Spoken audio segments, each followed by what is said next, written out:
pues bienvenidos para la experiencia de otorrinolaringología, perdón por los inconvenientes técnicos, pero bueno, ya saben cómo es la tecnología a veces. Bueno, yo estudié la licenciatura en la UNAM, en la Facultad de Medicina de la UNAM. Estudié la especialidad de otorrinolaringología en el Hospital General Dr. Manuel G. González en la Ciudad de México. Tengo 13 años de ejercer la especialidad en forma privada. Trabajé 8 años para Pemex. Fui 3 años jefe de servicio en la consulta externa del Hospital Regional de Pemex Minatitlán y actualmente solamente me dedico a la práctica privada. Desde hace 2 años renuncié a la institución y ya solamente me dedico a mi práctica privada. Yo les comentaba a sus compañeros que la experiencia de otorrinolaringología es una experiencia que tiene una gran relevancia. No solamente lo digo esto porque yo soy otorrinolaringólogo, sino porque en realidad en la práctica de un médico en la vida real, válgase la redundancia, la mayor parte de la patología que van a ver ustedes en su práctica profesional pues tiene que ver con lo más frecuente y desde el punto de vista de epidemiología y de salud pública, la patología número 1 de la cual un ser humano se puede enfermar es de infecciones de la vía respiratoria superior. ¿Sí me escuchan? Sí, doctor. Sí, doctor. Sí, doctor. Ok. Les comentaba que más de la mitad de los padecimientos que van a tener en su práctica como médicos generales son patología de otorrinolaringología. La mayor parte de los que hagan especialidad, bueno, que ojalá y sean la mayoría de ustedes o todos, sí se van a enfocar solamente a algo muy puntual de la medicina. Pero los que por alguna razón no hagan especialidad, van a tener que atender mucho padecimiento de otorrinolaringología. Un médico general básicamente ve padecimientos de otorrinolaringología, patología de diabetes y patología de hipertensión. Eso es lo que abarca prácticamente el 90% de la consulta de un médico general.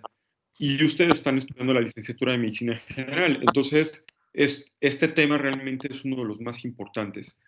Les comentaba también que, por ejemplo, a los pediatras, en una consulta de pediatría, la mayor parte de lo que ve un pediatra es temas de otorrinolaringología. ¿Sí me escuchan bien? Sí, doctor. Sí, Sí, doctor. Sí, doctor.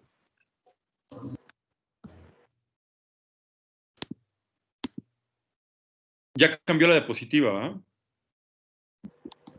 Sí, en la 8. Ah, ya. Yo la veo en las 6. Ya cambió, dice la de asistencia. Ajá. Ok. Bueno, ya hablando específicamente de lo que implican la clase, yo tomo en cuenta todo lo que la normatividad de la universidad nos pide. Entonces, para mí sí es importante la asistencia a clases. Yo trato de generar una clase que sea muy dinámica. Les comentaba que lo que generalmente hago es que al inicio del semestre los temas básicos que son anatomía, fisiología, semiología, esos temas yo los doy. Porque además de que son temas que se supone que ustedes ya deben de manejar porque los vieron en otras experiencias como son anatomía, fisiología, histología. ¿Puede salir mal?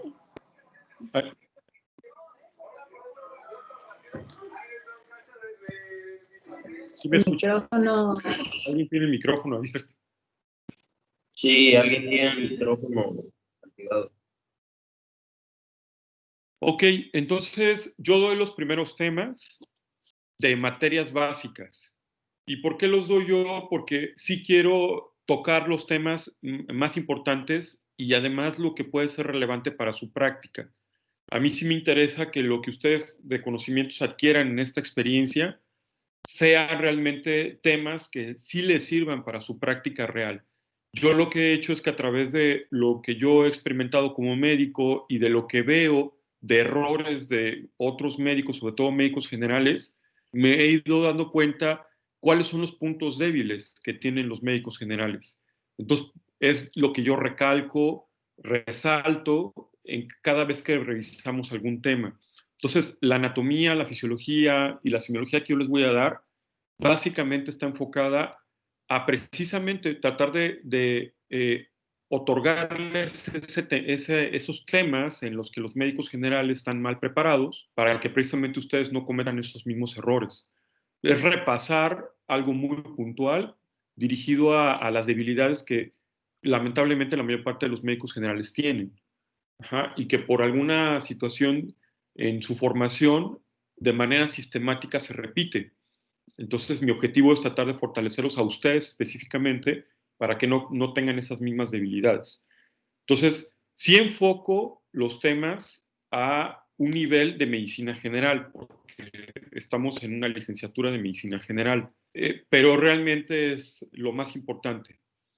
Ahora, comentaba que utilizamos una dinámica variada en las clases. ¿Cómo va a ser esto? Que cuando ya empecemos a ver el temario de patologías, ustedes lo van a tener ya desde el día de hoy, que se los voy a repartir a los jefes de grupo, todo el temario del semestre, para que ustedes puedan ir adelantándose y desarrollando los temas de patología, que es lo que les va a corresponder a ustedes desarrollar conmigo. Yo, cada clase, voy a determinar para la siguiente clase cuántos temas se van a desarrollar. Por ejemplo, pueden ser 3, 4 o 5 temas en la siguiente clase, ya con cada uno de los grupos, porque ahí sí ya nos vamos a dispersar en los horarios que están programados con cada grupo, porque tengo que trabajar más personalizadamente con ustedes. Entonces, vamos a ir determinando cuántos temas se van a ver en la siguiente clase.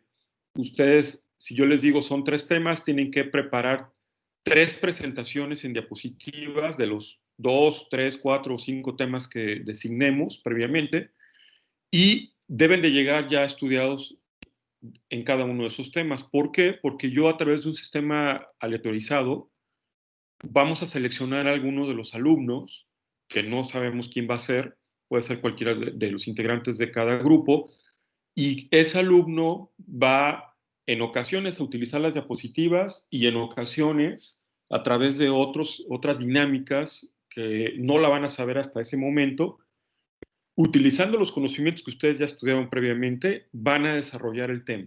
Yo todo el tiempo voy a estar coparticipando, evidentemente, con ustedes, guiándolos para que logremos desarrollar el tema con la información más actualizada y que esté validada para que les sirva a ustedes en su práctica profesional.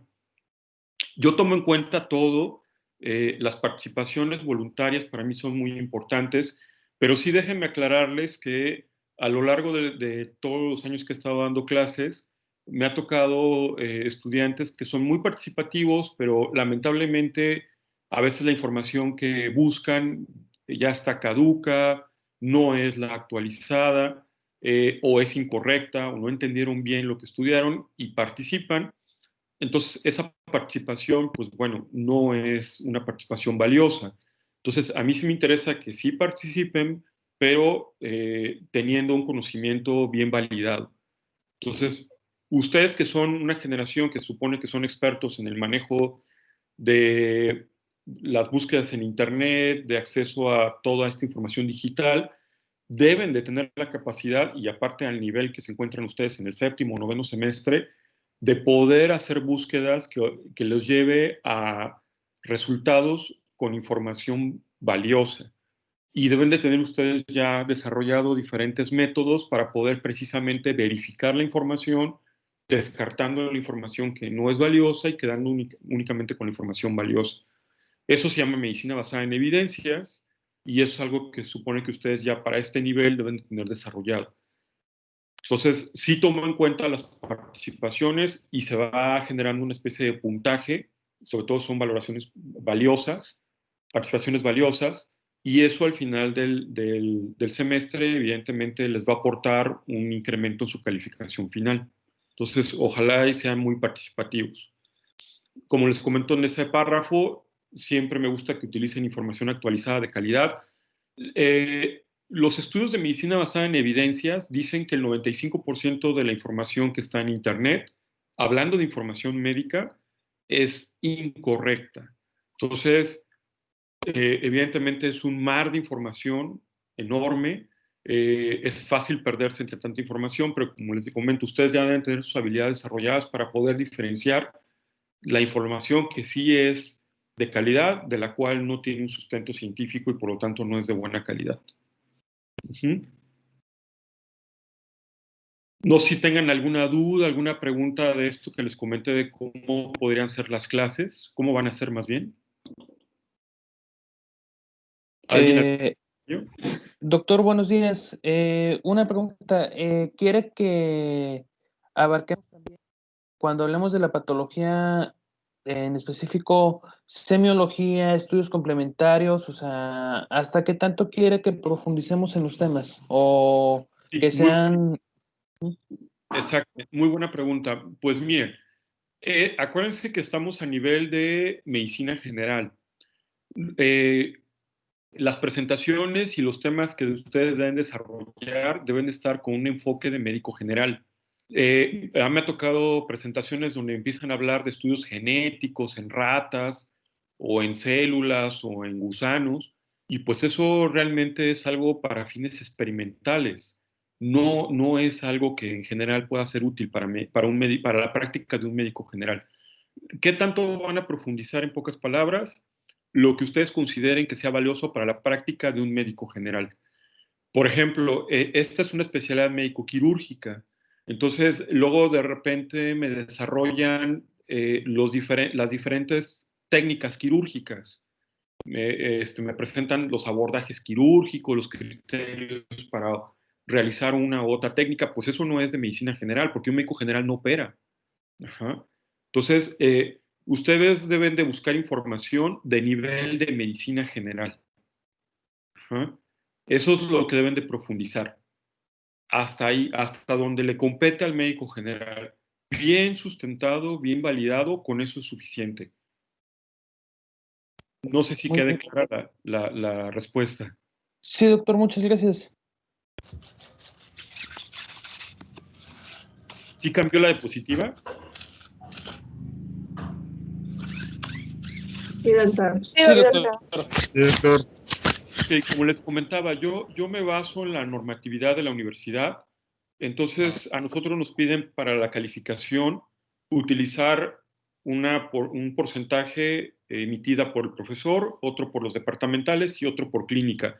Evidentemente, ahorita todavía la dirección no nos ha comentado cómo van a ser los ajustes en este sentido, porque, pues, evidentemente ustedes algunas de estas variables no las están llevando. Entonces, bueno, ya veremos al final de cuentas cómo establece la dirección que tenemos que lograr la calificación final, pero yo me baso en lo que me pide la universidad.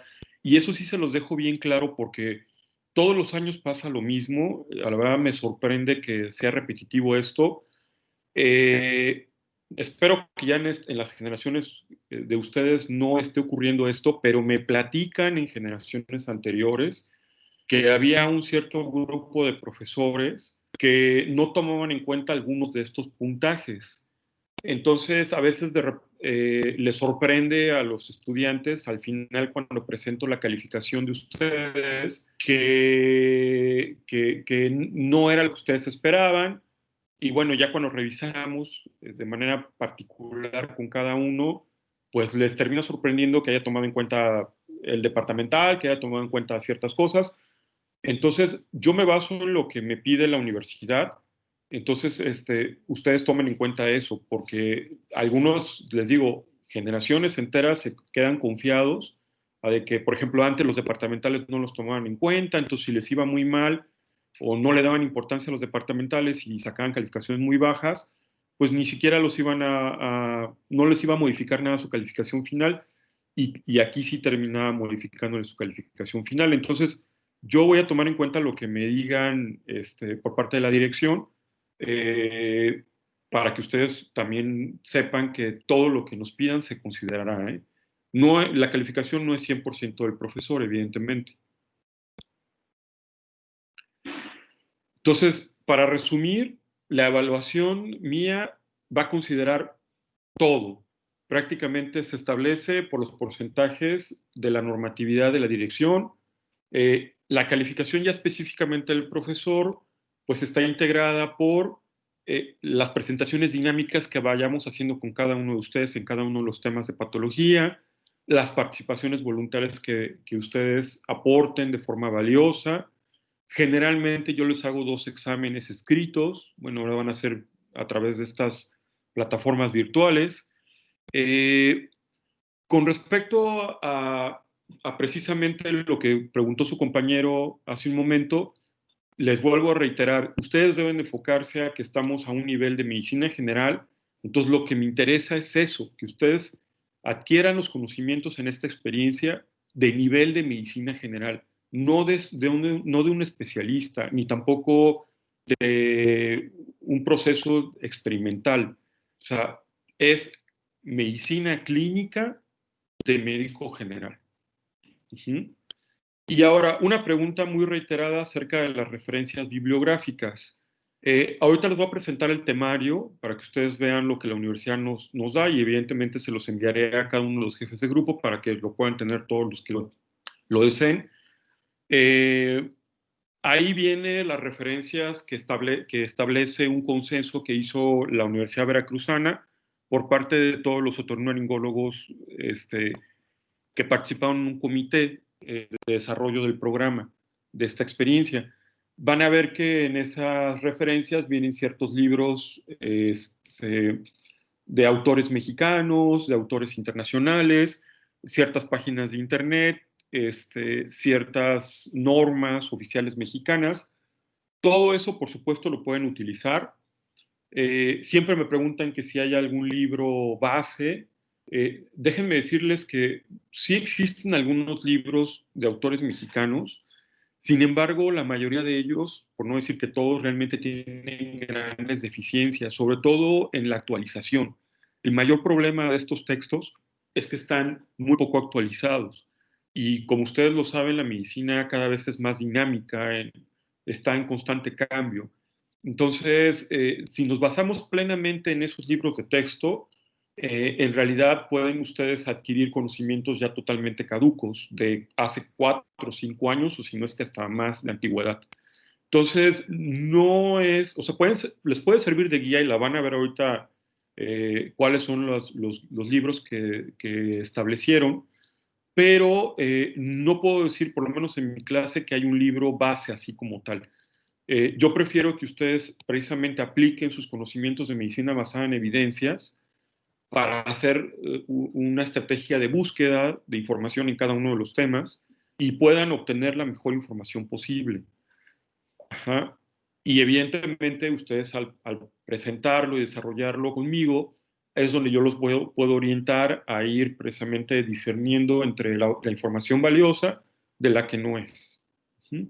Que esa es parte de mi labor, evidentemente, como profesor. No sé si tengan alguna duda, alguna pregunta en cuanto a las clases o la calificación.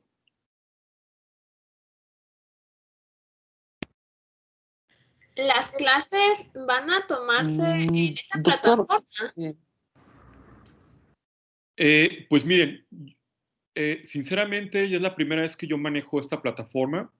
Apenas hace 2 días la dirección nos mandó una serie de mensajes en donde nos dieron esta información para utilizarla. Nos dan las opciones de utilizar otras. Entonces yo voy a seguir analizando cuál puede ser la mejor opción, porque por lo que pasó ahorita en la mañana, pues no me agradó mucho esto de que se generaron varios grupos. No entiendo qué pasó, pero bueno, pues ya veremos cuál plataforma utilizaremos. Ahorita, mientras que estemos con estos temas básicos, yo voy a estar utilizando esta plataforma, sobre todo porque al parecer esta plataforma creo que acepta hasta 200 asistentes, a diferencia de las otras, de lo que yo tengo información como Zoom o Google Meet, que acepta menos. Entonces, cuando ya nos dispersemos, cuando ya veamos los temas de patología, nos vamos a separar ya en cada grupo, tomando las clases en los horarios que están programados con cada grupo, que son 7 grupos, y ya van a ser menos integrantes en cada grupo. ahí es donde yo a lo mejor tengo la posibilidad de utilizar otras plataformas que creo que pueden ser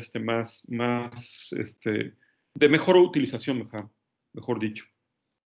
Yo les informaré, pero ahorita, por lo menos estas clases que es con las dos generaciones y que es una cantidad de alumnos importante, nos quedaríamos con esta de Microsoft Teams. Ok, gracias. Doctor, en otras experiencias, bueno, ya nos comentaron de que la clínica la van a utilizar los profesores para casos clínicos o ese tipo de situaciones. No sé si a usted ya le hicieron llegar esta información, pero es como, por lo menos, comentaron aquí a los de noveno que sí vamos a trabajar, que en las horas que marca de clínica es exactamente para eso, por lo menos con simuladores o como usted vea la manera de emplear esas horas, correspondería a esa calificación, pero que está todavía por confirmarse por enseñanza y dirección.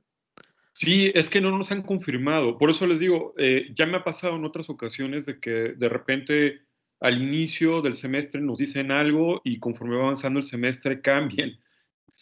Entonces, información confirmada todavía no hay, ¿eh? O sea, así ya que sea un hecho, así como se los dijeron ustedes, es una probabilidad, pero confirmado todavía no está.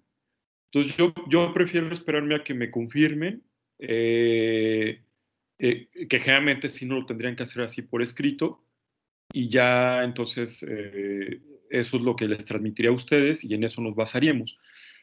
Aquí tenemos una situación especial, por ejemplo, los de noveno semestre sí tienen asignado una hora de clínica, pero los del programa del séptimo semestre, que es programa 2017, ellos no tienen una hora de clínica. Entonces, no sé si van a hacer una diferenciación en cuanto a el modelo de calificación, porque te digo, sí hay diferencia de horarios. Son 2 horas únicamente para teoría en los del programa 2017 y el programa de los que llevan el noveno semestre es diferente. Pero todo eso lo van a ir confirmando la dirección. Confirmado ahorita no está, ¿eh? No sé si hay algún otro comentario.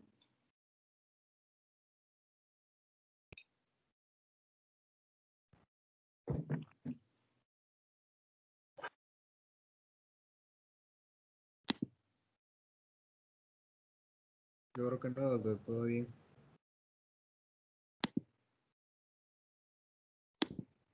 Ok.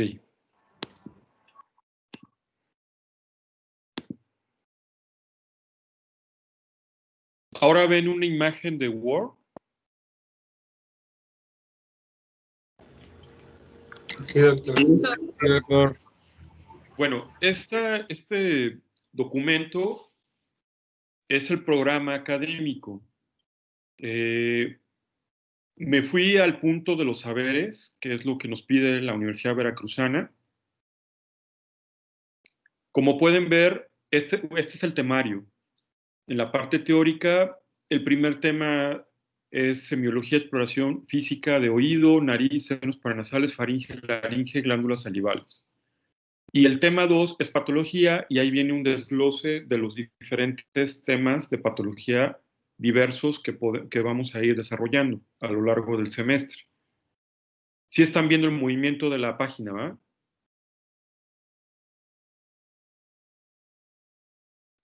Sí. Ya. Sí, Sí. Sí, doctor. Este es todo el temario,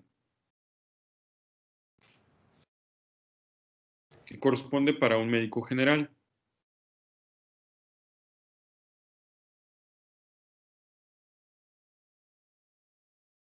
Aquí viene el punto de evaluación de desempeño, donde viene la distribución de los porcentajes para su calificación final, que pues como ya comentamos, seguro va a haber una modificación.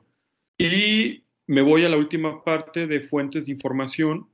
Aquí es donde viene lo que les comentaba del consenso que se hizo por parte del comité que desarrolló este tema, este programa. Aquí vienen las fuentes de información con libros de texto que pueden ustedes consultar. Como les comentaba, el problema es la actualización. Incluso si se fijan, vean los años de edición, 2015, pues estamos en el año 2020. De los dos que están en español y que son mexicanos, el del doctor Prado Calleros es del 2012 y Escajadillo es del 2014. Entonces, 5, 6 años en medicina, 8 años en medicina, es demasiada información que se modifica. Ese es el gran problema. O sea, estos son los libros de texto que nos establece la universidad. Ante la pregunta de cuáles serán los libros, pues sí, estos son, porque es lo que nos pide la universidad, pero sí les tengo que hacer esa acotación de que sí han habido cambios. Entonces, pueden consultarlos, por supuesto. Evidentemente, una parte de la información, pues es información valiosa, es información básica, es una muy buena referencia, pero sí pueden haber ciertas modificaciones en base a la actualización de medicina basada en evidencias. Aquí luego viene una parte complementaria, donde vienen algunos otros libros de texto, las normas oficiales mexicanas, algunas direcciones electrónicas. Estas sí, puedo decirles que están totalmente actualizadas, porque evidentemente son portales electrónicos que constantemente tienen su actualización. Entonces sí son una buena referencia para tomar en cuenta para desarrollar búsquedas y obtener una información de alta calidad. Sí las pueden ver, ¿verdad? Las direcciones electrónicas, ¿verdad? Sí, doctor. doctor, sí. Sí, doctor.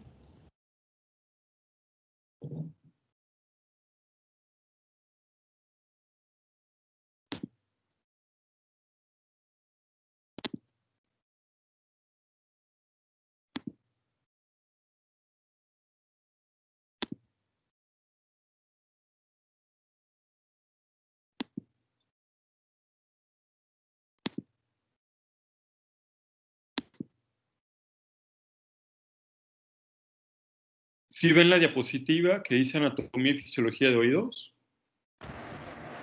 Sí, doctor. Sí.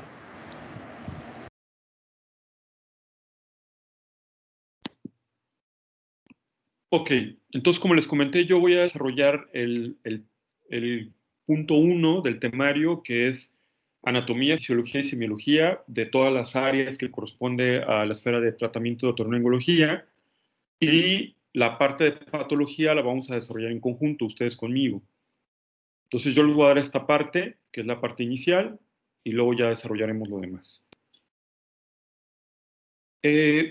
Aquí vamos a iniciar con las participaciones de ustedes. Y también me va a servir de una forma aleatorizada para pasar un poco de lista más precisa con ustedes. A ver, está presente Miriam García López.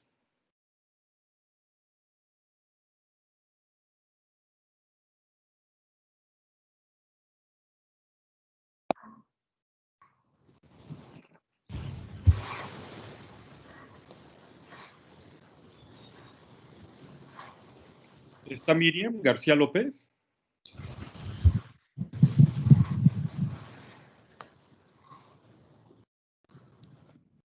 Creo que sí está, doctor, pero su micrófono no le funciona, no sé, pero ahí aparece. Miriam.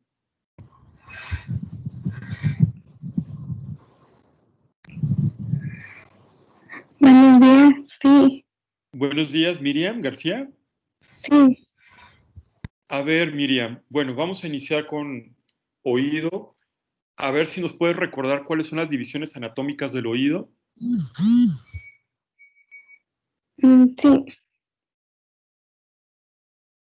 Bueno, el oído incluye básicamente 3 partes, que sería lo que corresponde al oído externo, el oído interno y pues el oído medio. En lo que corresponde al oído externo, es formado por el pabellón auricular, o lo que se conoce como la aurícula, el conducto auditivo pues externo y el tímpano o membrana timpánica. La membrana timpánica ¿se incluye en el oído externo?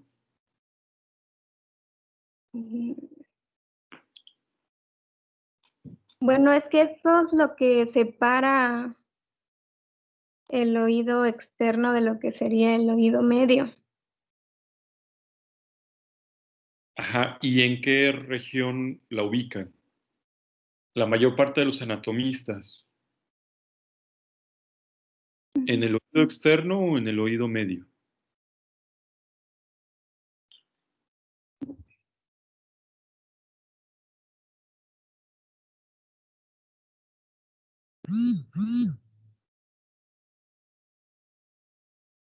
Miriam, En el medio. en el medio. Ahora, ¿cuáles son los componentes del oído medio? Está formado por los huesillos, que serían Primero la membrana timpánica. ¿Mande? Ajá, primero sería la membrana timpánica, Ok. luego los huesillos. Ujú. ¿Qué más? La trompa de Eustaquio. Perfecto. Ujú. Y de ahí ya continuaría con lo que sería el oído interno, que está formado por lo que es la cóclea, el vestíbulo y lo que serían los conductos semicirculares. Bueno, el vestíbulo tiene 5 componentes. Dentro de los 5 componentes son los conductos semicirculares. Ya con decir vestíbulo ya estás abarcando esa área anatómica. Ok, muy bien. Entonces, para recordarles a todos, por si acaso había alguna deficiencia, algo muy básico, sabemos que realmente son estructuras integradas, pero para descripción anatómica, para fines solamente de estudio, y sí tiene una aplicabilidad en fisiopatología, por eso es importante hacer esta división. Se divide al oído anatómicamente en oído externo, medio e interno, como comentó su compañera. El oído externo está constituido por el pabellón auricular y el conducto auditivo externo. La verdad es que sí hay todavía algunos autores, como les comentaba, que no están actualizados con la información, que pueden haber descrito que la membrana timpánica era parte del oído externo. En realidad, por ya el Consenso Anatómico Internacional y por parte de la especialidad de otorrinolaringología, se considera que la membrana timpánica pertenece a el oído medio. Eso debe quedarles muy claro. Más que nada por fisiopatología tiene esta relevancia de hacer la diferenciación. Es muy difícil, no imposible, pero muy difícil que una patología de oído externo que haya surgido ya sea en el pabellón auricular o en el conducto auditivo externo, dañe o se exprese clínicamente en la membrana timpánica. Y sin embargo, cuando hay patología, evidentemente dentro de esa región que conocemos como oído medio, sí va a haber una expresividad clínica en la membrana timpánica. Ese es el principal sustento de por qué desde hace ya mucho tiempo anatómicamente se hizo una integración de que la membrana timpánica pertenece al oído medio. Es una estructura altamente expresiva de la patología del oído medio.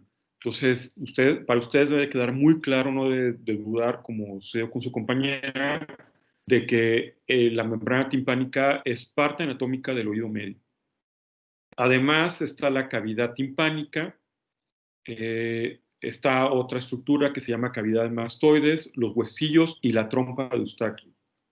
Y el oído interno, que también se denomina laberinto membranoso y tiene también un laberinto óseo, está constituido por 2 subregiones, la anterior, que es la cóclea, y la posterior, que es el vestíbulo. Y a su vez, la región posterior, que es el vestíbulo, está constituido por 5 estructuras: el utrículo, el sáculo y 3 conductos semicirculares, el posterior, el superior y el lateral. ¿Alguna duda, alguna pregunta de un repaso así muy somero, muy general de lo básico de anatomía de oído?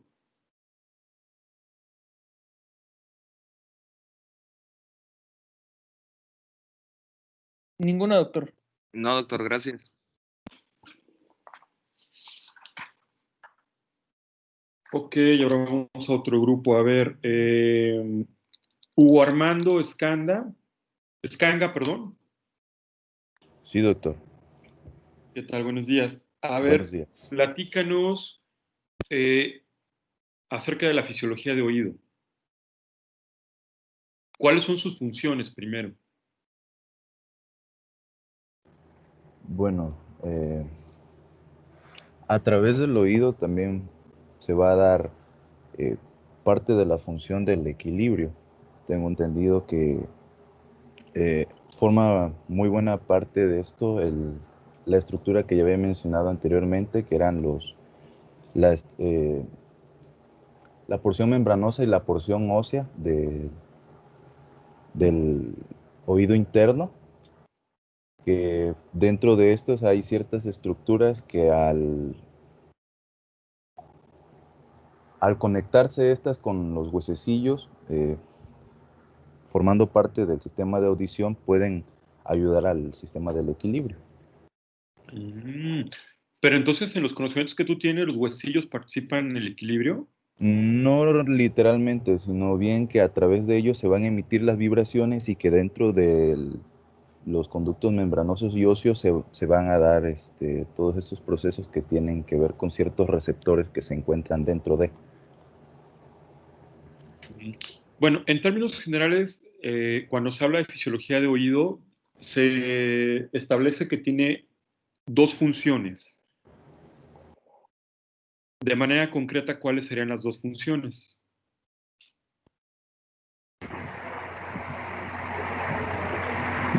¿Del equilibrio y la audición? ¿Eres Hugo? No. ¿No? No.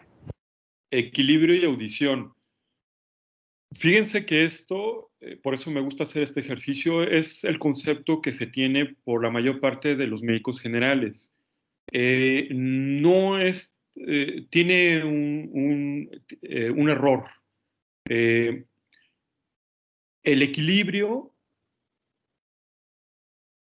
se lleva a cabo solamente en el oído. No, doctor, el equilibrio también está relacionado con el cerebelo. Una parte también, pero es mucho más complejo que eso. Por eso es muy importante que se quiten ese paradigma que se tiene generalizado por parte de los médicos generales de que el oído lleva a cabo la función del equilibrio, porque no es así. Ajá. Una de las funciones, ¿cuál es la función más conocida del oído? A ver, estábamos con Hugo Armando, perdón. Hugo Armando, ¿cuál es la función así más conocida que una persona sin ser médico sabe que lo realiza el oído? La audición. La audición. Pero hay otra función. Ya estamos hablando que no es propiamente el equilibrio. ¿Recuerdas cómo se llama esa otra función? No, doctor. ¿No? ¿Alguien recuerda cómo se llama la otra función que tiene el oído? La vestibular. ¿Quién es? ¿Cuál es tu nombre? Melissa. Pero Melissa, ¿qué, perdón? Melissa Mendoza, perdón. Mendoza. Ok, correcto. En términos generales, y esto es algo muy importante que ustedes se deben de llevar en esta experiencia, deben de quitarse ese error, ese paradigma que ha costado mucho trabajo cambiar entre los médicos generales, de que el oído lleva a cabo la función de audición, que eso lo sabe alguien que incluso no es ni médico, pero también tienen el concepto erróneo de que lleva a cabo la función del equilibrio, y es un gran error, es una mentira. Un poco más adelante precisamente vamos a tocar algo del equilibrio enfocado para médicos generales, porque precisamente quiero que no se queden con ese concepto. No, La segunda función que tiene el oído es la función vestibular. Así se denomina a ese proceso dinámico que realiza el oído. ¿No?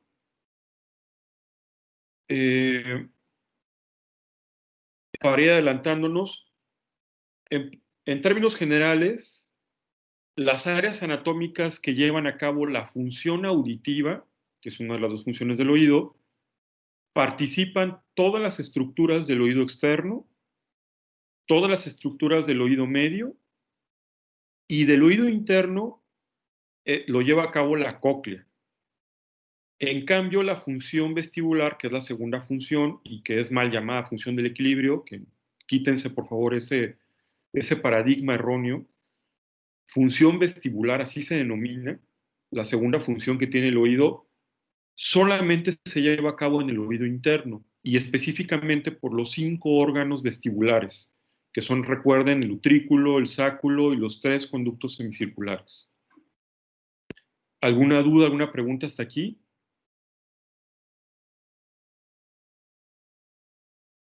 No, doctor. No, doctor, ya aclarado ese punto, ¿no? Ahorita un poco más adelante voy a desarrollar lo que es propiamente la función vestibular, porque no es el equilibrio. Entonces, ahorita como estamos en la base de anatomía, por eso todavía no quiero entrar a esa parte, pero para también dejarles bien claro a qué se refiere fisiológicamente la función vestibular. A ver.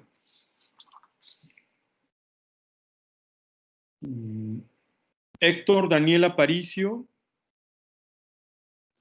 Buenos días, doctor. Dígame. Buenos días. Este es el pabellón auricular. ¿Recuerdas sus subsitios anatómicos?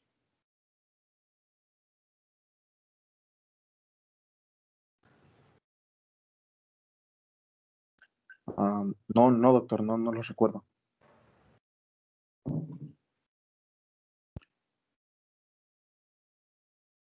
¿Pueden ver el cursor? Sí, doctor. ¿Sí? Claro. Sí, doctor. Ok, bueno, esto que estoy señalando se llama hélix.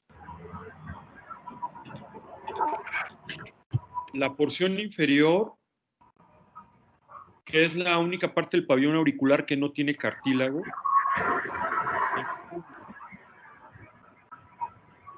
Esta otra porción se llama antihélix. Esta parte que estoy señalando se llama trago. Esta otra prominencia que está enfrente del trago se llama antitrago. Y esta zona, que es como una pequeña cuneta profunda, se llama concha.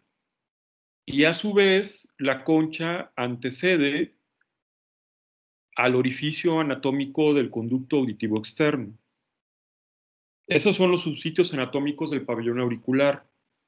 Realmente, en la práctica clínica del médico general, la estructura anatómica de todos estos subsitios que muy frecuentemente se menciona en los libros de texto y tiene relevancia para aplicación en patología, es esta estructura anatómica, señala mucho lo que es el trago. Ya cuando veamos otitis externa aguda, pues ya ustedes lo recordarán por qué se habla tanto de este punto anatómico. Pero bueno, es el que quería resaltarles más.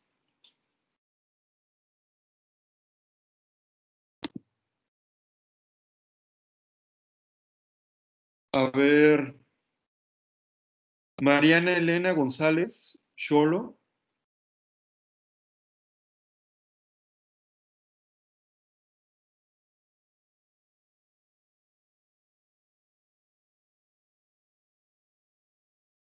¿Sí está? No está. No está.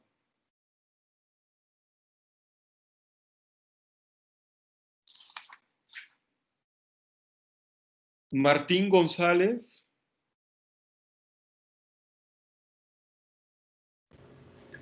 Sí, doctor, buenos días. ¿Qué tal? Buenos días, Martín. A ver, ¿qué función tiene el pabellón auricular? La función sería captar los sonidos y conducirlos hacia el conducto auditivo. Exacto. En términos médicos, se manejan dos palabras para explicar la función del pabellón auricular. Así, de manera sintetizada, se denomina que lleva a cabo la conducción del sonido o la transmisión del sonido. Ustedes en libros de fisiología o de otorrinolaringología van a encontrar que esa es la función del pabellón auricular: transmisión o conducción.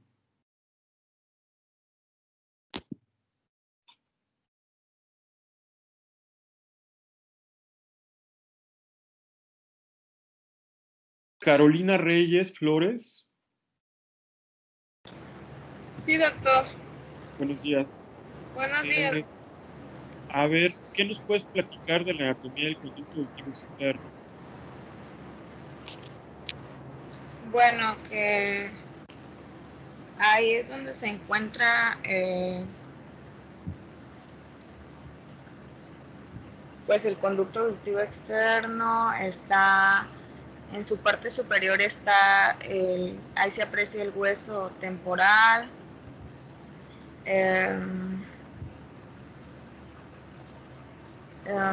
También, como vimos en el pabellón auricular, pues también se encuentra ahí. Y es el canal auditivo, en pocas palabras. Bueno, a ver. Luis Enrique Salinas.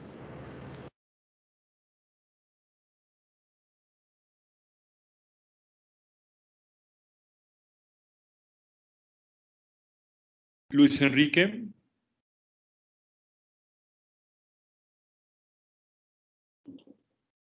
¿No está?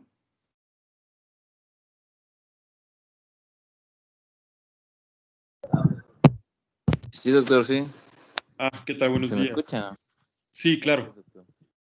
¿Qué nos puedes comentar relevante de la anatomía del conducto auditivo externo? Que está formado por dos porciones, la porción ósea, la porción cartilaginosa. ¿Dónde está la porción cartilaginosa?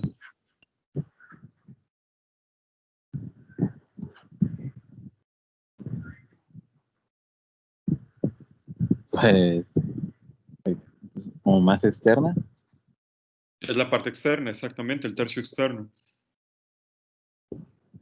¿Qué más de la anatomía del conducto auditivo externo que pueda ser relevante?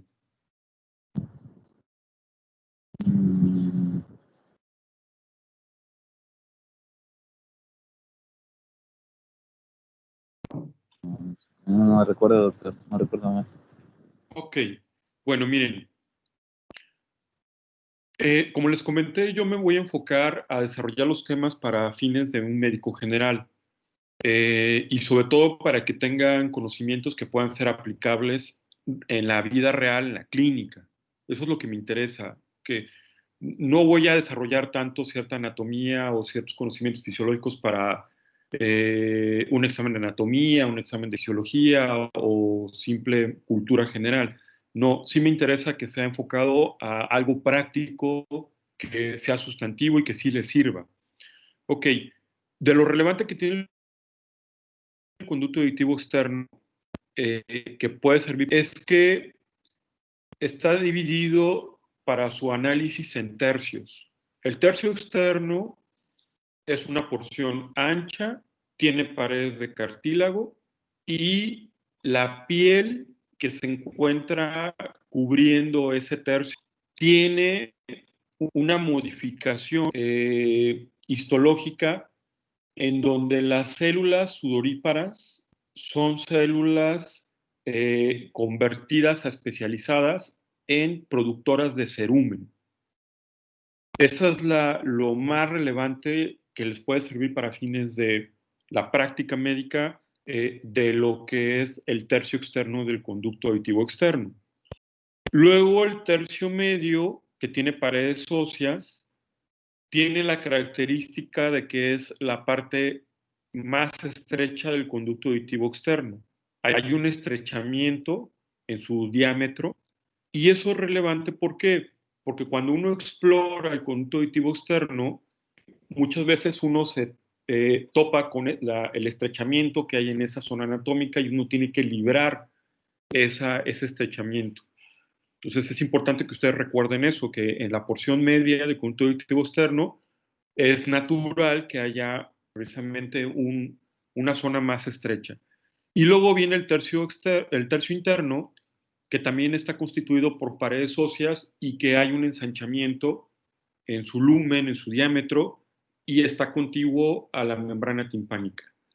La piel que se encuentra cubriendo tanto el tercio medio como el tercio interno del conducto auditivo externo no tiene glándulas especializadas en producir cerumen. Eso es algo muy importante también que deben de recordar de esta estructura anatómica.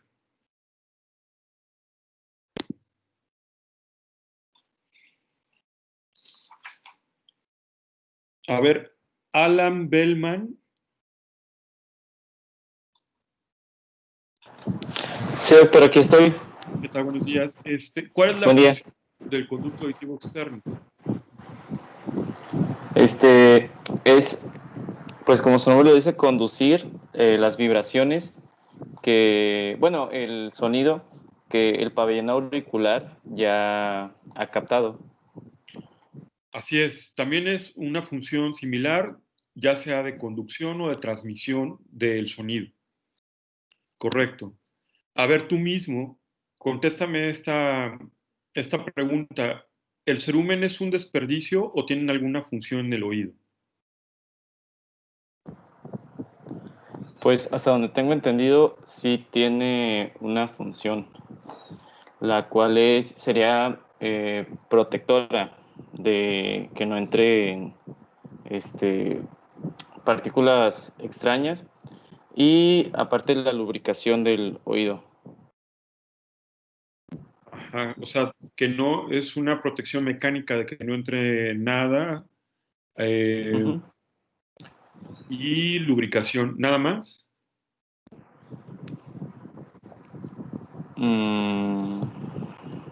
Pues de limpieza podría ser.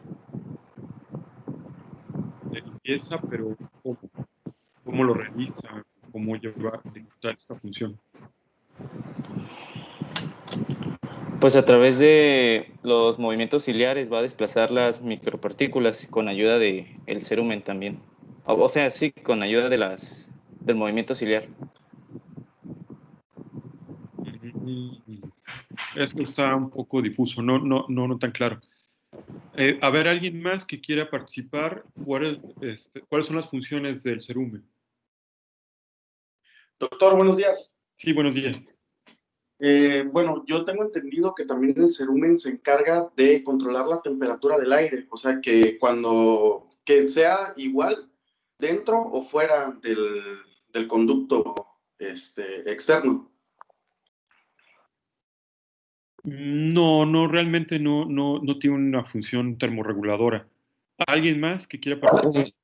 Doctor, buenos días. Buenos días.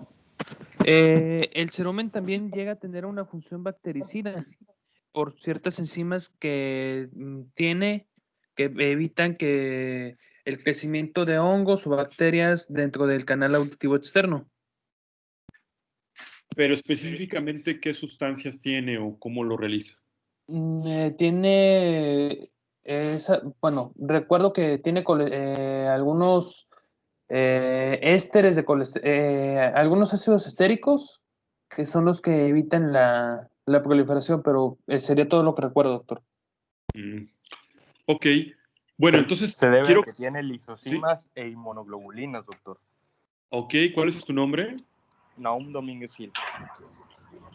También por su pH, doctor. ¿Nahum qué? Nahum Domínguez Gil. También el pH y la presencia de ácidos grasos. Exactamente. Entonces, espero que para todos ustedes, pero la verdad, bueno, No puedo hacer el ejercicio como lo hacía cuando estábamos presencialmente en las clases, que les pedía que levantaran la mano ante algunas preguntas acerca del cerumen, de si se limpian los oídos, quiénes se los limpian, quiénes no, en fin. Y era algo generalizado que la mayor parte de ustedes, en otras generaciones evidentemente, de los estudiantes presentes, sí tienen el hábito de limpiarse los oídos.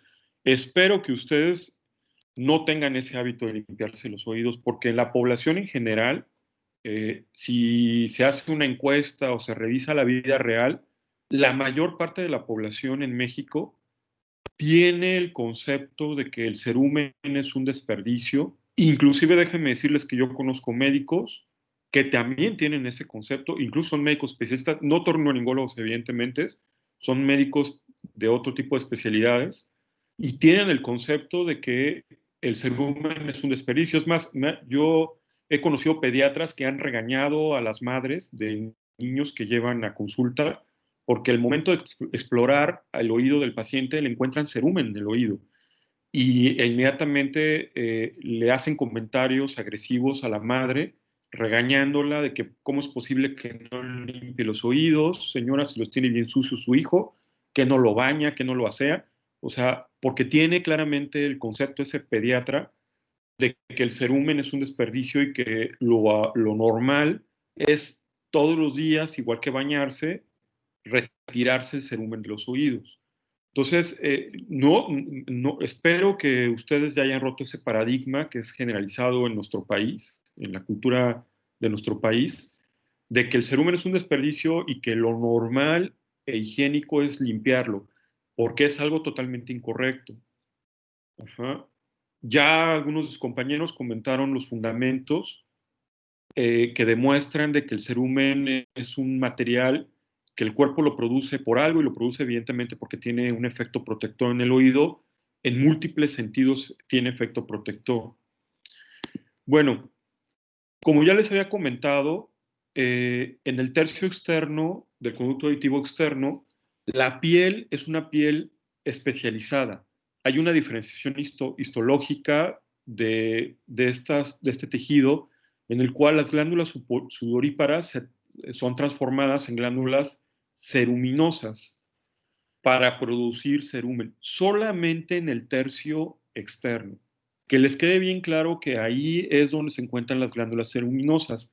En el tercio medio y en el tercio interno del conducto auditivo externo, la piel no tiene glándulas ceruminosas. ¿Por qué tiene relevancia este tema o esta información que les acabo de dar?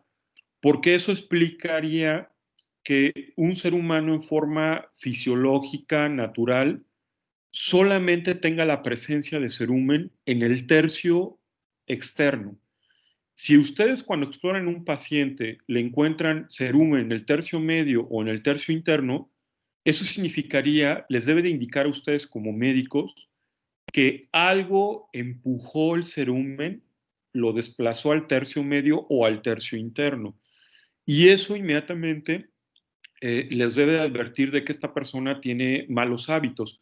Casi siempre es la misma persona que con cotonetes u otros objetos se introduce al oído con la idea de que lo sano es higiénico, es estarse limpiando los oídos, y lo único que hace en muchas ocasiones es empujar más de lo que saca y desplaza el cerumen de su ubicación natural, anatómica, que es en el tercio externo. Por eso es importante que sepan ustedes que en ese punto es donde se encuentran una piel con glándulas ceruminosas. La función del cerumen, como ya lo comentaron sus compañeros correctamente, son tres bien documentadas científicamente hasta ahorita. De hecho, pues pueden haber más que todavía la ciencia no ha encontrado, eso no lo podemos saber, pero las que están bien sustentadas científicamente hasta ahorita son tres. Una que tiene una función antimicrobiana, y esto lo realiza porque, como comentó su compañero, tiene inmunoglobulina tipo A, tiene IgA, y por lo tanto tiene un efecto antiviral y antibacteriano. Tiene lisocimas que tienen un efecto antibacteriano.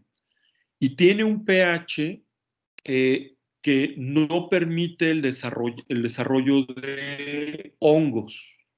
Y esto tiene, el pH evidentemente está establecido por su composición química, que principalmente está constituido por fosfolípidos, como lo comentaban sus compañeros.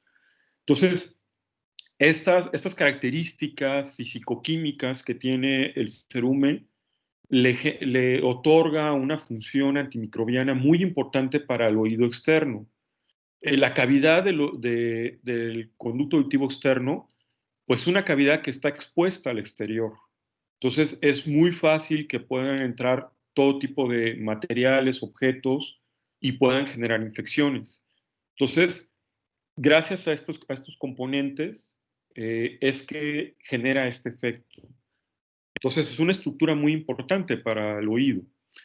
También por estar ubicado en el tercio externo, vean la maravilla de lo que es la naturaleza, y por estar constituido principalmente por lípidos, tiene la característica física de ser un material adhesivo. Entonces, si algún polvo, algún material llegara a pasar, a intentar pasar al interior del conducto auditivo externo, en el momento que entra en contacto con el cerumen, se adhiere al cerumen. Lo atrapa para precisamente impedir o tratar de servir como un filtro de lo que pueda penetrar al conducto auditivo externo. Ahí es donde lleva a cabo otra de sus funciones. Y químicamente libera ciertas ferormonas que son repelentes de insectos. ¿Por qué es importante esto? Porque el conducto auditivo externo es una cavidad abierta al exterior, porque es una cavidad que en su interior en forma natural está oscura y es caliente. Es un receptáculo perfecto para los insectos. En otorrinolaringología, uno de los motivos de patología de oído externo que vemos en la consulta varias veces en el año es la llegada de pacientes, y ustedes lo pueden llegar a ver también como médico general o en los servicios de urgencias, pacientes que vienen con cuerpos extraños vivos en el conducto auditivo externo. ¿A qué me refiero con estos cuerpos extraños vivos? A insectos. Los más frecuentes que se meten al conducto auditivo externo son cucarachas, arañas e insectos voladores. Si una persona tiene cerumen, es muy difícil que alguno de los insectos se pueda introducir al conducto auditivo externo. Pero si el ser humano constantemente se está limpia y limpia y se quita por completo el cerumen, no tiene ese material repelente de insectos. Y es muy fácil que un insecto, sobre todo en la noche, en la cama, o si uno sale al campo, donde puede estar expuesto a todo tipo de seres vivos, pues pueden estar caminando sobre la cabeza de un humano, sobre todo al estar dormido, y se acercan al conducto auditivo externo, y es un lugar, como les dije, perfecto, cumple con todos los requerimientos que buscan los insectos. Y literalmente, pues se meten. En cambio, si esa persona tiene cerumen, al acercarse, esas ferormonas lo repelen. Entonces, vean toda la maravilla que implica tener cerumen. Y también, como lo comentaban sus compañeros, por sus características predominantemente compuestas por lípidos, y ustedes saben que los lípidos tienen un efecto fisicoquímico hidrofóbico, retienen el líquido que está debajo de esta capa de cerumen. Y eso es el efecto que hace una crema. Entonces, literalmente, el cerumen es un lubricante perfecto para la piel del conducto auditivo externo. Entonces, las tres funciones que están bien documentadas científicamente que lleva a cabo el cerumen en el oído es antimicrobiana, un filtro y un lubricante dérmico. Entonces, yo espero que les quede bien claro con esto, porque sí tiene un sustento científico bastante importante, que lo sano e higiénico en un humano es tener cerumen en los oídos. A mí me ha tocado estar en lugares públicos, en plazas, y de repente me ha tocado encontrarme gente que está criticando a otra porque le vio cerumen en el oído. Y, o sea, incluso criticándolo como si fuera una persona sucia, a la otra que tiene cerumen en el oído. Y pues es un paradigma que lamentablemente en la cultura mexicana está muy inmerso y que debemos de ir cambiando. El primer beneficiado de los conocimientos médicos, que es una de las grandes maravillas de esta profesión, debe ser ustedes. Entonces, si alguno de ustedes, espero que no, pero si alguno de ustedes tenía el hábito o tiene el hábito de introducirse objetos para limpiarse los oídos, pues espero que a partir de este momento les quede bien claro que eso era una conducta totalmente equivocada en contra de los y lo deje de hacer. Porque realmente en la mayor parte de la población, como les comenté, cuando se hacen encuestas o cuando uno lo ve la consulta real, verdadera, la mayor parte de la población sí se limpia los oídos. Con cualquier tipo de objeto, ¿eh? No nada más son con cotonetes. Y si ustedes interrogan a los pacientes van a encontrar con unas sorpresas increíbles. Bueno, mucho de lo que ha sustentado este mito, este paradigma de que hay que estarse limpiando los oídos, pues son las características que tiene el cerumen. Si ustedes alguna vez han olido su propio cerumen, el cerumen tiene un aroma intenso, muy especial, que como se dice es sui generis, es decir, es único, es característico de este material, pero no es agradable. O sea, realmente cuando uno lo huele de cerca, pues sí, sí es un aroma bastante amargoso.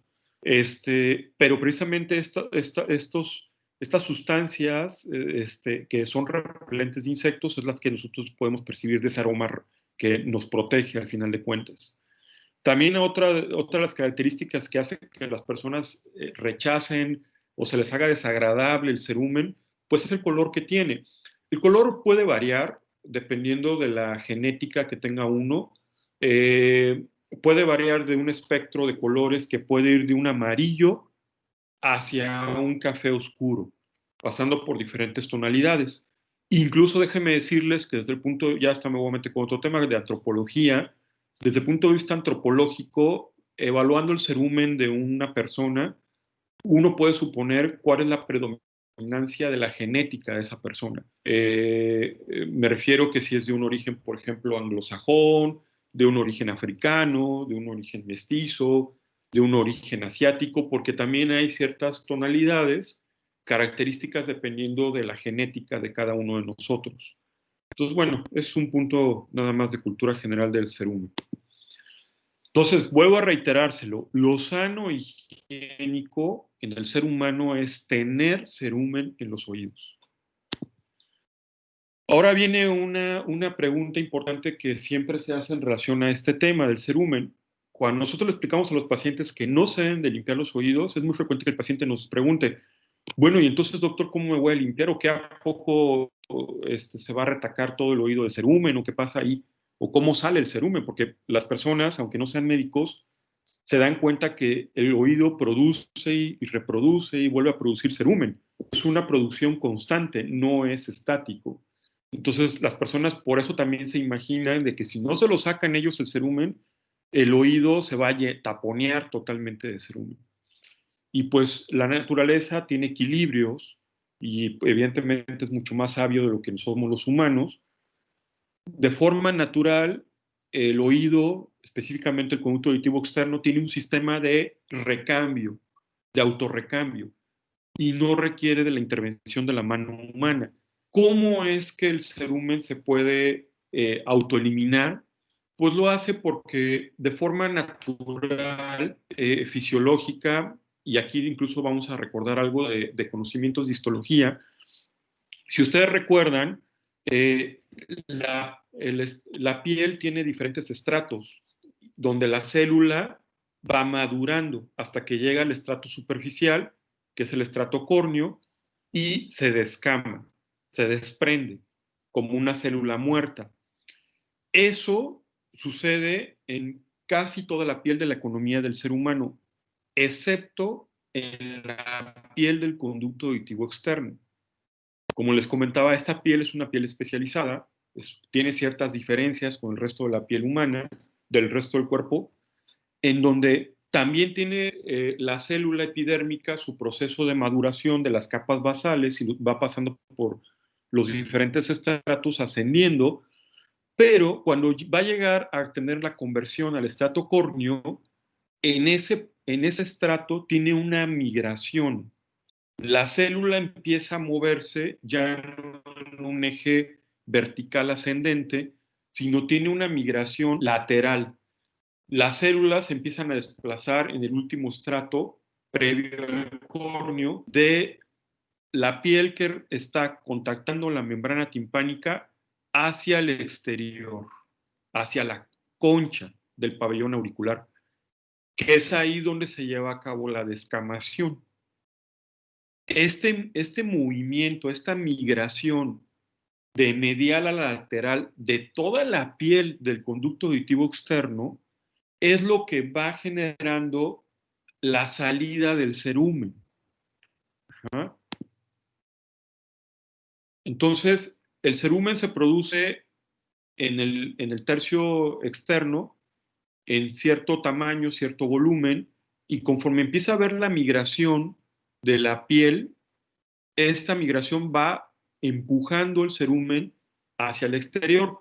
Conforme va saliendo el cerumen, el grosor de la capa del cerumen se va adelgazando hasta que contacta el cerumen la piel de la concha del pabellón auricular, que ya está totalmente expuesta al exterior y ya llega a ese nivel con una capa muy delgada. Se combina con sudor, con la humedad del exterior y prácticamente la parte así gruesa se termina diluyendo y no nos damos cuenta de la salida del cerumen. Esto lo está haciendo constantemente el oído. Produce cerumen nuevo que tiene un pH, que tiene todos sus componentes físico-químicos protectores, se van consumiendo porque evidentemente los anticuerpos, las lisocimas van actuando para proteger al oído, y conforme va creciendo el cerumen se va saliendo, se va adelgazando y va perdiendo sus propiedades protectoras. Y esto es un ciclo que se está renovando todo el tiempo. Uno de los grandes enemigos que tiene el oído, pues es el cotonete. Es un objeto que fue creado para otros fines, no tiene ningún sustento para introducirse al oído. El cotonete fue creado como el hisopo cuando todavía en la década de los 50, los laboratorios de análisis clínicos muy incipientes, no era tan fácil tener equipos desechables como guantes u otro tipo de objetos desechables. Entonces, cuando llegaban las muestras de excremento y de orines para ser vistas en el microscopio en los laboratorios, los laboratoristas crearon el hisopo, que era un palito de madera con una cabeza de algodón. ¿Para qué? Para tomar en un extremo con los dedos el hisopo y con la cabeza de algodón en el otro extremo alejado de los dedos de la mano, tomar una muestra de excremento, dispersarlo en una laminilla y poderlo ver en el microscopio y ese hisopo tirarlo a la basura. Para eso fueron creados los hisopos. Johnson & Johnson en la década de los 60 se dio cuenta que las personas tenían una avidad importante por estarse limpiando los oídos y se le ocurrió que pues un objeto que parecería sin haber hecho ningún proceso experimental ni ningún sustento, pues un objeto práctico y aparentemente adaptado para meterse al oído. ¿Por qué? Pues porque parece un objeto muy fino y tiene algodón, que es algo suave, que en teoría no lastimaría al oído, y fue que hizo la conversión del hisopo al cotonete, mejorándolo como, pues produciendo un palito de plástico que es más resistente que el palito de madera y le puso doble cabezal de algodón. Y bombardeó con mercadotecnia los comerciales de televisión cuando la televisión era en blanco y negro y creó esta cultura del cotonete. De ahí es donde vino este paradigma terrible que ha generado mucha morbilidad en los seres humanos.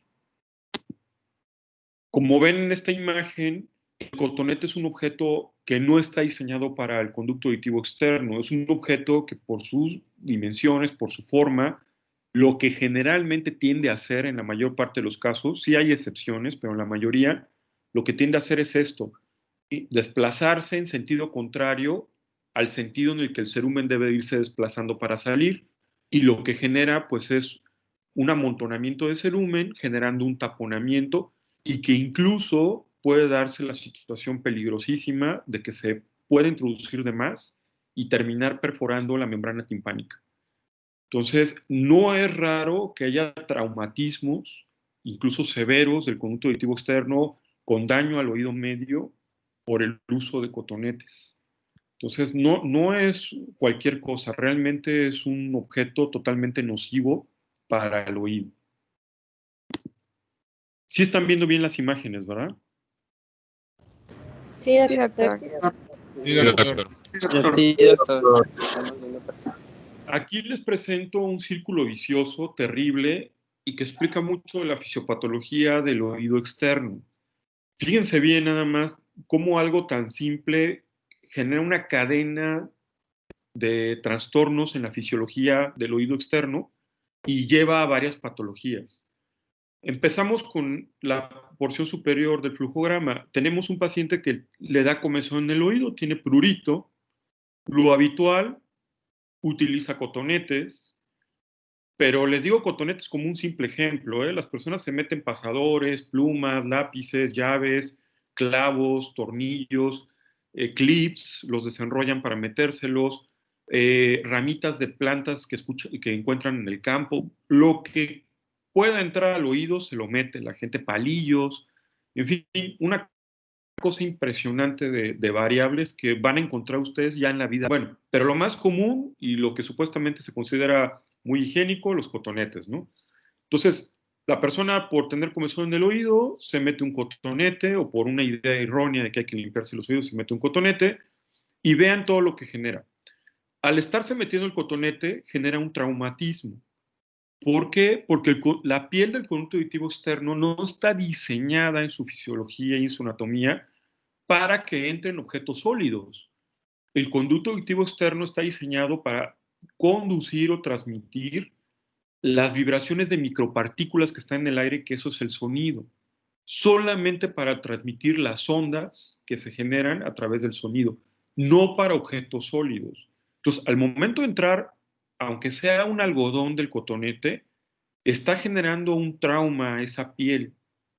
Y al haber un trauma puede haber pequeñas microheridas en la piel, de una piel muy delicada que es la piel del conducto auditivo externo, y si perdemos la continuidad de la piel, evidentemente, que es una de las barreras más importantes del ser humano, pues queda expuesto el interior del ser humano. Por lo tanto, si están ahí microbios, pueden penetrar en esas microheridas y detonar una infección en el conducto auditivo externo. También a través de la manipulación con los cotonetes, en algunas personas se puede lograr quitar por completo el cerumen. Al haber ausencia de cerumen por completo, perdemos todos los mecanismos protectores que ya comentamos que tiene el cerumen. Y por lo tanto ese oído es vulnerable y también se puede a través de este mecanismo generar una infección.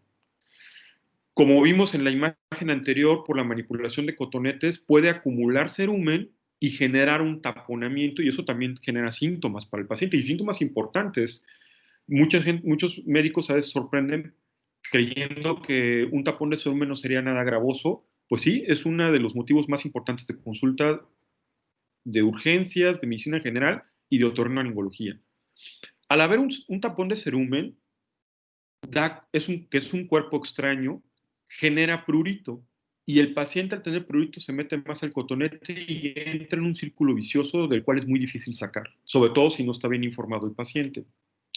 También al perder el cerumen, pierde la lubricación y si la piel se reseca, da más prurito y por lo tanto el paciente se mete más el cotonete y entra en otro círculo vicioso.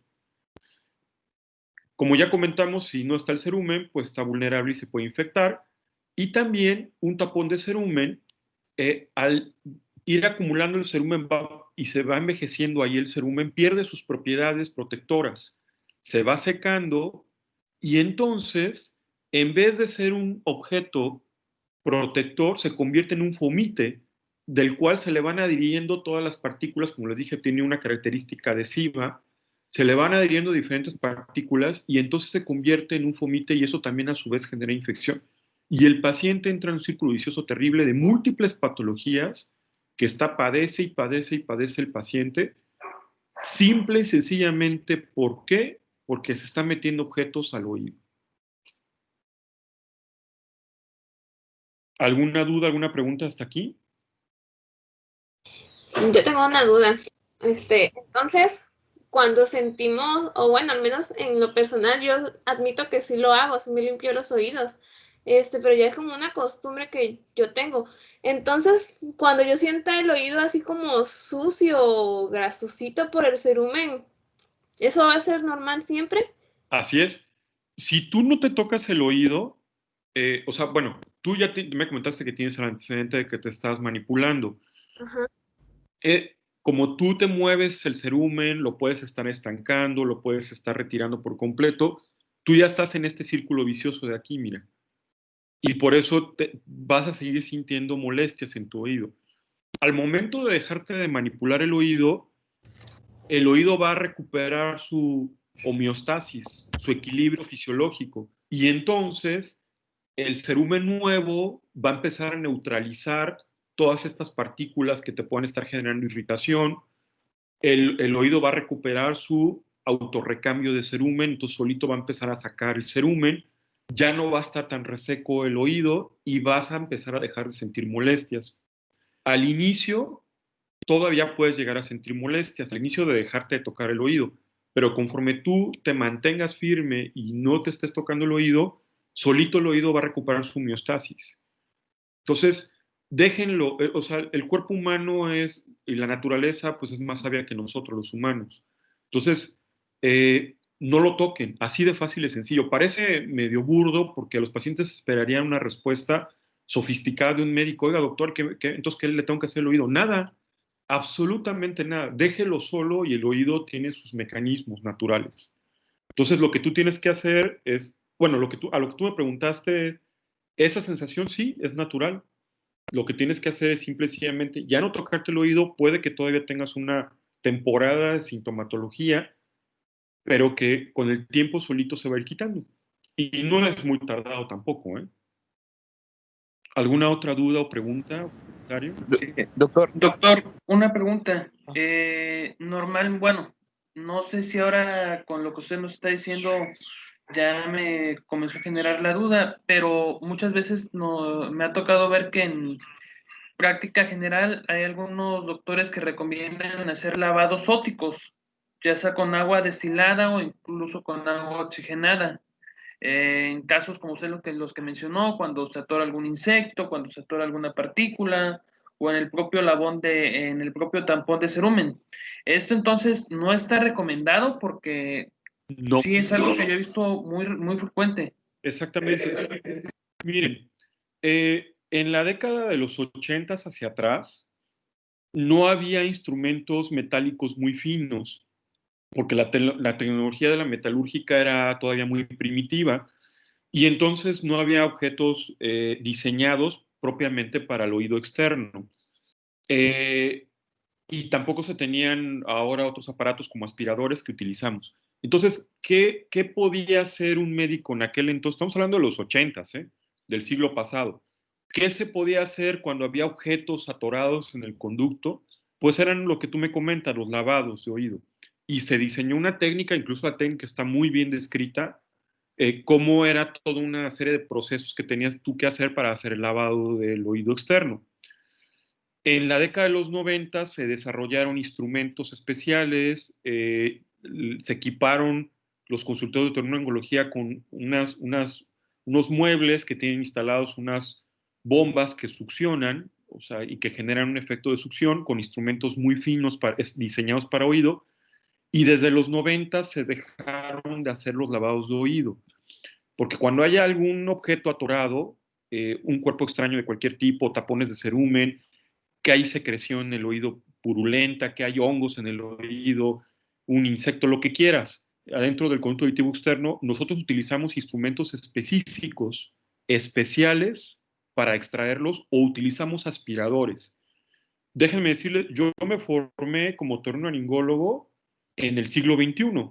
Ajá. Y porque estudié del año 2003 al 2007 la especialidad. Yo no he hecho nunca un lavado de oído.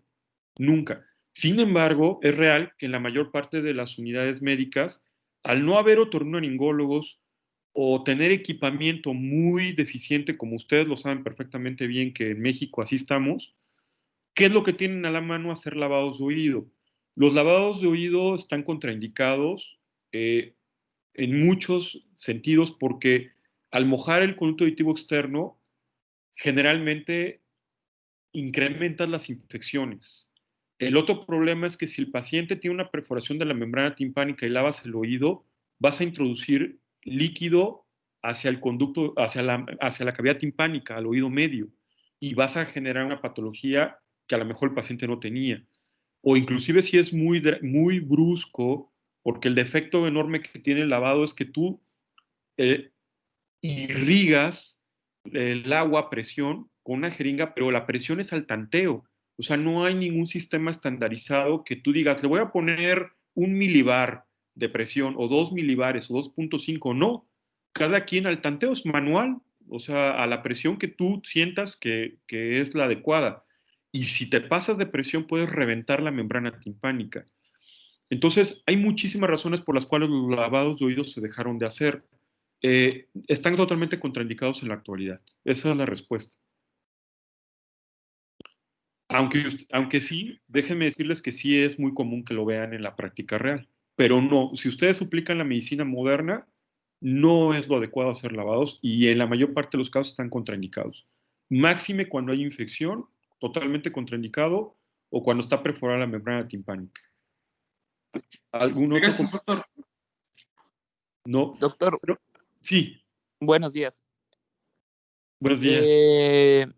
En el caso de los taponamientos por cerumen, en esos casos, ahí sí necesita como asistencia médica para extraerlo, o también aplicaría el de que no hay que tocarse el oído. Si tiene un tapón de cerumen que le genere síntomas al paciente, ¿qué síntomas puede generar un tapón de cerumen? Puede generar hipoacusia. El síntoma, todavía no llegamos a semiología, pero también puede generar el síntoma de plenitud aural, que es la sensación de presión en el oído. No es dolor, sino sienten que hay algo que está presionando. Tampoco es hipoacusia. Entonces los síntomas son hipoacusia, plenitud aural, prurito por un taponamiento. Si presenta los síntomas, se tiene que referir al especialista para el retiro del taponamiento. No realizar lavado. Es referencia a una especialidad. Ok. Sí, gracias, doctor.